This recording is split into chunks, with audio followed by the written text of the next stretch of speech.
नमस्कार, मैं उरूबी सिंह और आप देख रहे हैं लखनऊ सुपरफास्ट न्यूज। आज दिन भर की 20 बड़ी खबरों पर नजर डालते हैं। लखनऊ में हनुमान सेठ मंदिर के बाहर भंडारे में खाने को लेकर विवाद हुआ, जिसके बाद से एक युवक की चाकू से हत्या कर दी गई। हमलावर को लोगों ने पकड़कर बुरी तरह से पीटा। पुलिस ने मामले की जांच शुरू की।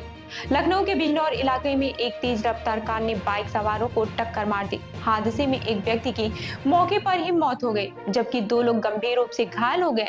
पुलिस जांच में जुटी हुई है। लखनऊ में एक्सयूवी ने कई वाहनों को टक्कर मारी, जिससे सफाई कर्मी और स्कूटी सवार पिता पुत्री घायल हो गए। हादसे के बाद ड्राइवर ने भागने की कोशिश की, लेकिन वाहन को रोक लिया गया। पुलिस मामले की जाँच कर रही है। लखनऊ के पिकअप भवन में ITI अनुदेशक पद के अभ्यर्थियों ने जोरदार प्रदर्शन किया।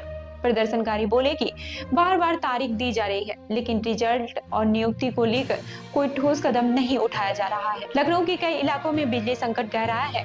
LEESA की योजना के तहत मरम्मत कार्य भी किया जा रहा है, जिससे कई जगहों पर 7 घंटे तक बिजली की सप्लाई बंद रहेगी। लोग गर्मी में परेशान नजर आ रहे हैं। लखनऊ नगर निगम में 43,000 करोड़ रुपए का बजट पास किया गया। सदन में 4.5 घंटे लंबी बहस चली। बजट की कॉपी फाड़ी गई और मेयर से तीखी बहस हुई। इस बार पार्षद निधि में भी बढ़ोतरी की गई है। लखनऊ की एक महिला कारोबारी से 54 लाख की ठगी हुई। उन्होंने इकाना स्पोर्ट्स सिटी में दुकानें बुक कराई थी, लेकिन समय पर दुकान नहीं मिली। पीड़िता ने 2 रियल एस्टेट कंपनी के खिलाफ मुकदमा दर्ज कराया है। लखनऊ में कांग्रेस कार्यकर्ताओं ने ED की कार्यवाही के खिलाफ विरोध प्रदर्शन किया। वे राहुल गांधी और सोनिया गांधी पर केस दर्ज होने से नाराज हैं। लखनऊ के चौधरी चरण सिंह एयरपोर्ट पर यात्रियों ने लगेज देर से मिलने पर हंगामा किया। भोपाल से आए यात्री भड़के और इंडिगो स्टाफ से तीखी बहस हो गई। गुस्से में यात्रियों ने जवाबदेही की मांग की। मायावती ने कार्यकर्ताओं को 2025 विधानसभा चुनाव की तैयारियों में जुटने को कहा। उन्होंने दलितों से भाजपा और कांग्रेस से दूरी बनाने की अपील की। इस अहम बैठक में उनके भतीजे आकाश आनंद की गैर मौजूदगी ने चर्चाएं तेज कर दी हैं। सुप्रीम कोर्ट में वक्फ कानून पर सुनवाई हुई। कपिल सिब्बल ने नए कानून की खामियां गिनाई, जिस पर CJI ने टोका और कहा कि वक्त कम है, सिर्फ जरूरी बातें रखें। कोर्ट में मामला गंभीरता से सुना गया। सुप्रीम कोर्ट ने बोर्ड से उर्दू हटाने की याचिका पर टिप्पणी की। कहा कि भाषा का कोई धर्म नहीं होता। कोर्ट ने यह भी कहा कि उर्दू को सिर्फ मुसलमानों की भाषा मानना गलत है। यह एक सांस्कृतिक धरोहर है, जिसे सभी समुदायों द्वारा समझा और सम्मानित किया जाना चाहिए। कांग्रेस ने देश भर में ED ऑफिस के बाहर प्रदर्शन किया। नेशनल हेराल्ड केस में सोनिया और राहुल गांधी पर चार्जशीट का विरोध किया।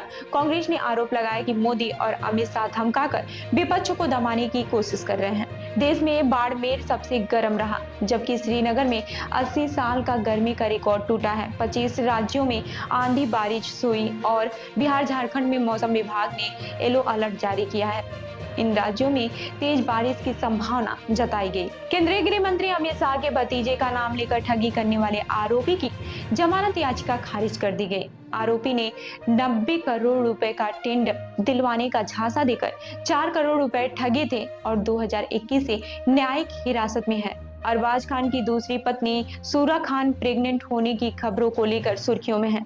यूजर्स इस पर 2 तरह की बातें कर रहे हैं। खास बात यह है कि जिस क्लिनिक में वह गई वह मैटरनिटी क्लिनिक नहीं था। मलयालम एक्ट्रेस बिंसी एलोसियस ने खुलासा किया कि एक्टर ने ड्रग्स के नशे में उन्हें छूने की कोशिश की। उन्होंने बताया कि यह हरकत सबके सामने हुई और अब वह कभी उस एक्टर के साथ काम नहीं करेंगी। सपना चौधरी अपने डॉगी की मौत पर इमोशनल हो गए। उन्होंने कहा, क्वीन सिर्फ एक जानवर नहीं बल्कि परिवार की शान थी। उसने मेरे बेटे को चलना सिखाया। सपना ने अपने प्यारे पेट की याद में भावुक होकर ये बातें कही। IPL के हर सीजन में कुछ न कुछ नया देखने को मिला। पिछले सीजन में KKR ने सबसे बड़ी टारगेट को सफल चेंज किया। वहीं इस सीजन में पंजाब किंग्स को कोलकाता के खिलाफ सबसे छोटे टारगेट पर डिफेंड किया। IPL 2025 के बीच भारतीय क्रिकेटर जाहिर खान और पत्नी सागरिका घाटगे की घर बेटी की किलकारी गूंजी। कपल ने अपने न्यू बॉर्न बेबी का नाम भी रिलीव किया। फैंस इस खुशखबरी पर उन्हें बधाई दे रहे हैं। अगर आप भी लखनऊ की हर छोटी बड़ी खबर सबसे पहले पाना चाहते हैं तो हमारे चैनल को सब्सक्राइब करें। हम आपके लिए लाएंगे हर अपडेट हर दिन सबसे पहले। तो जुड़े रहिए लखनऊ सुपरफास्ट न्यूज के साथ। धन्यवाद।